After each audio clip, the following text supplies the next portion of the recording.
त्रेता युग में सूर्यवंश में राजा इक्ष्वाकु, दिलीप, भगीरथ, रघु और राजा हरिश्चंद्र जैसे प्रतापी राजाओं के बाद राजा दशरथ हुए।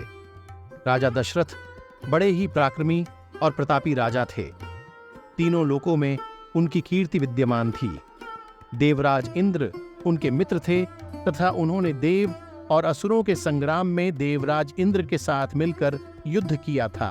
राजा दशरथ का साम्राज्य दिन दोगुनी रात चौगुनी उन्नति पर था, लेकिन उन्हें केवल एक ही चिंता सताए जा रही थी कि उनके बाद उनके वंश का क्या होगा।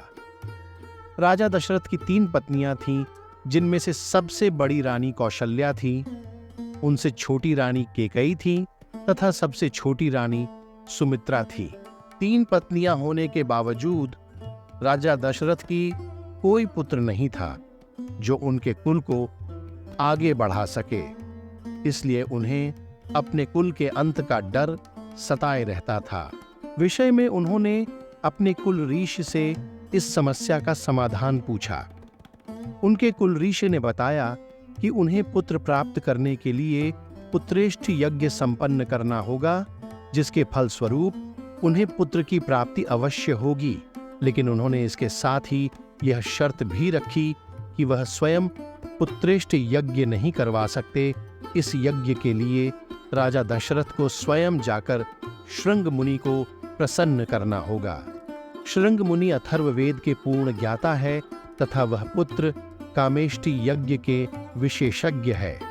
वही इस यज्ञ को संपन्न करवा सकते हैं। राजा दशरथ पैदल वन में शृंग मुनि के पास जाते हैं तथा उनसे आग्रह करते हैं कि संतान सुख के लिए व्याकुल है, कृपया करके मेरी समस्या का समाधान कीजिए।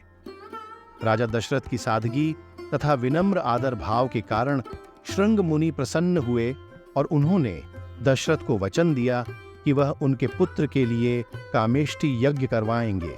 उसके पश्चात शुभ मुहूर्त देखकर उन्होंने दशरथ का पुत्र कामेष्टि यज्ञ संपन्न करवाया। यज्ञ संपन्न होने के बाद हवन कुंड में से अग्निदेव एक खीर का पात्र लेकर प्रकट हुए और राजा दशरथ से बोले, हे राजन, यह खीर ले जाओ और अपनी तीनों रानियों को बराबर खिला दो, इससे तुम्हें संतान प्राप्ति अवश्य होगी।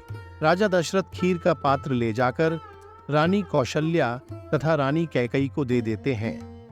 रानी कौशल्या तथा रानी कैकई अपने अपने पात्र में से एक एक निवाला सबसे छोटी रानी सुमित्रा को खिला देते हैं, जिसके प्रभाव से कुछ समय बाद राजा दशरथ के घर में एक साथ 4 पुत्रों का जन्म होता है।